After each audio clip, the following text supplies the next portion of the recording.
नमस्कार. मी अभिनेत्री अपूर्वा सोनार. Savitri India news चॅनलमध्ये आपणा सर्वांचं हार्दिक हार्दिक स्वागत आहे. महात्मा ज्योतिराव फुले आणि सावित्रीबाई फुले यांना माझा विनम्र अभिवादन. तसेच तमाम सावित्री इंडिया न्यूज चॅनलमधील प्रेक्षक वर्गांना आणि आमच्या सावित्रीच्या लेकींना माझा जय ज्योती, जय सावित्री. मैत्रिणींनो, माझा आजचा विषय आहे विश्वासाला पात्र राहा. विश्वास ही अशी गोष्ट असते, एकदा ती गमावली तर पुन्हा मिळवता येत नाही आणि विश्वास गमावला तर बऱ्याच गोष्टी बिघडतात सुद्धा. आता एक छोटंसं उदाहरण मी देते. एखादे मैत्रीण आपल्याला खूप विश्वासाने किंवा मैत्रीण किंवा अजून कोणी एखाद्या विश्वासाने आपल्याला जर एखादी गोष्ट सांगत असेल, ती जर दुसऱ्यांच्या बाबतीतली असू शकते, पण ती जर त्या विश्वासानं ती गोष्ट जर आपल्यापर्यंत पोहोचवते, आपल्याला आपलं समजून जेव्हा सांगते, तर त्या गोष्टीचा किंवा त्या विश्वासाला आपण तडा जाऊ देता कामा नये. कारण ती गोष्ट आपल्याला विश्वासाने आपल्यापर्यंत आली असते. पण आपण काय करतो, आपण अर्थात बरेचदा अशा समाजात उदाहरण असतात. आपण काय करतो, ही गोष्ट एक सहज म्हणून मनात वाईट हेतू नसतो, पण सहज ती दुसऱ्यांपर्यंत पोहोचवतो. ती व्यक्ती पुन्हा तिसऱ्यांपर्यंत पोहोचवते.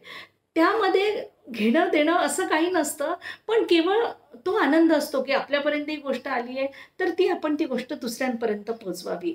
पण याने होतं काय, ज्या विश्वासाने ती गोष्ट आपल्यापर्यंत आपल्या जीवष्ट कंठस्थ मैत्रिणींनी किंवा एखाद्या व्यक्तीने ती सांगितलेली असते, त्याचा आपण विश्वास घालवतो आणि परिणाम होतो काय, तो विश्वास तर घालवलेला असतोच, पण ही जी या गोष्टीमध्ये गोपनीयता बाळगायची असते आणि त्यामुळे ती गोष्ट आपल्यापर्यंत आलेली असते, तर त्याची ती गोपनीयता आपण सांभाळत नाही आणि ती गोष्ट ज्या विरोधात असते किंवा ज्यांच्याबद्दल असते, त्यामुळे होतं का, त्याही व्यक्तीचं मन दुखलं जातं, याही व्यक्तीचं मन दुखलं जातं आणि विनाकारण, त्याला काही अर्थ नसते बरेचदा, तर विनाकारण वादंग वाढत राहते आणि आपली आजूबाजूची परिस्थिती किंवा आपल्या अवतीभोवतीच्या आपल्या नातेवाईकांमध्ये म्हणावं किंवा मैत्रिणींमध्ये विनाकारण भांडण लागतं.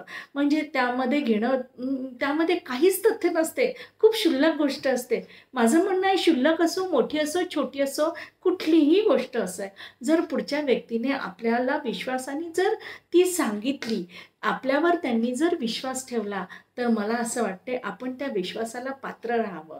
कारण एकदा विश्वास गेला किंवा एखादी ती छोटीशा घटनेमुळे कोणाच्या घरात वादळ आलं असेल, तर त्याला जबाबदार आपण असतो आणि आपल्याला त्याच्याशी काहीच घेणं देणं नसते.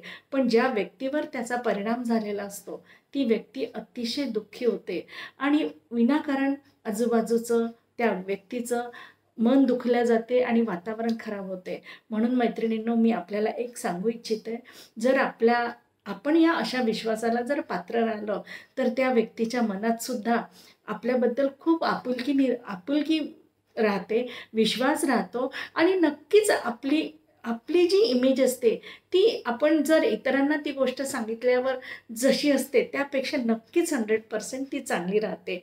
तेव्हा अशा या गोष्टी इकडल्या तिकडे करणं थांबवा किंवा याला काहीच अर्थ नसतं. आपण एका समाजात राहतो, आपलं काहीतरी देणं घेणं लागतं त्या समाजाशी किंवा इतर आजूबाजूच्या व्यक्तीशी.